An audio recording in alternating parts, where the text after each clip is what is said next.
Hi everyone, you're watching Wildix collaboration video tutorials. These series are dedicated to call management. Today I would like to show you how you can merge two calls into one from Wildix collaboration web phone. First of all, you might be curious, why would I need this? I can create a web conference from Wildix collaboration with just a few mouse clicks. That's true, but imagine you're already on a call with someone who is away from their PC and you need to add another person to this conversation right away. You can do it from any Wildix device, collaboration web phone included. Let's see. You need at least one call. Here it is. Right now we can already create a conference room. Click the arrow down icon from the call dialog and then click on plus conference. This is already a conference room.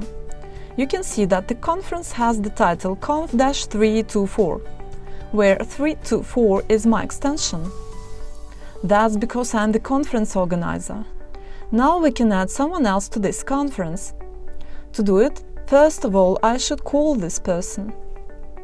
My conference call is put on hold, as you see. To add this new person to the conference room, I should press the arrow down icon from the call dialog and then click on plus conference. Right now, this person has been added to our conference call.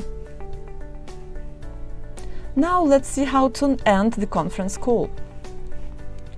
If I simply hang up the call, being a conference organizer, the system will try to reconnect all the participants once again. I will receive a call back from each of my participants. Here you go. I will show you how to end a conference call in a correct way. Let's merge these two calls back together. To do it, I will need to press again the arrow down icon from any of these two call dialogues and then click on plus conference. Right now we are on a conference call again. To finish the conference call, I should wait till all the participants hang up. So the conference organizer should be the last person to hang up the call.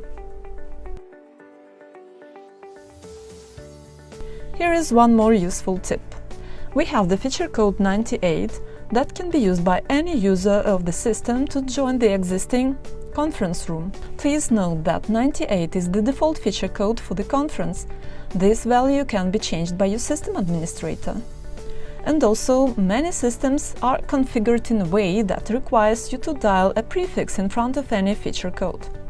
For example, on the system I'm using right now, the star key is the prefix that needs to be added in front of all the feature codes. So, when we have an active conference call, any user can dial 98 and enter the PIN of the conference to join our call. The PIN of the conference is displayed right here in our call dialog. In our case, it is 324. Any user can enter 98 or star 98 depending on your system configuration, star 324 to join the conference call. That's it for today, thank you for watching and see you in the next video.